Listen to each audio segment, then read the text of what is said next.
I've got a question for you, and I want you to rate yourself on a scale of 1 to 10 in 2 different areas. 1, how are you with tracking revenue?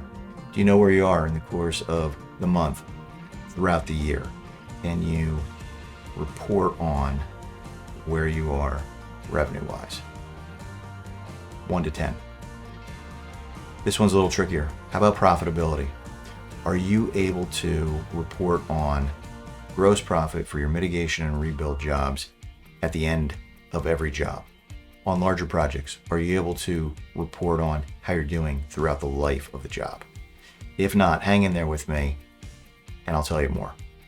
If you don't know who I am, my name is Scott Miller. I'm the owner of thegrowthleague.com.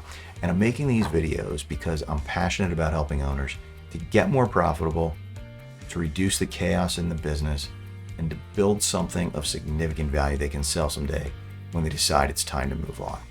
Okay, it's not that tough, but if you're not doing it right now, if you're not tracking labor to jobs, if you're not tracking labor, materials, subcontractors to rebuild jobs, I want to encourage you, don't delay anymore.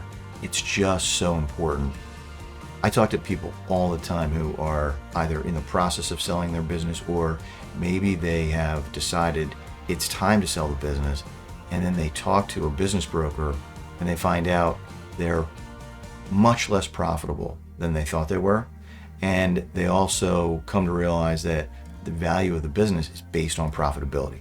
So if you're not reporting on profitability of your mitigation jobs, of your rebuild jobs, I want to encourage you to start. And if you're totally stumped on how to do this, just book a call with me. I'll give you some action items, help you get started. You need one type of report really to get started, and it's a profit and loss filtered by job. You need to be tracking labor and materials to your jobs. Also very easy to do in QuickBooks, desktop or online, and it's easy to do in most of the restoration production management platforms out there. So again, don't delay anymore. It's just so important for a whole variety of reasons, which I'll talk about in upcoming videos. For now, just know it's not that tough. Book a call with me and I'll help you out. See you in the next video.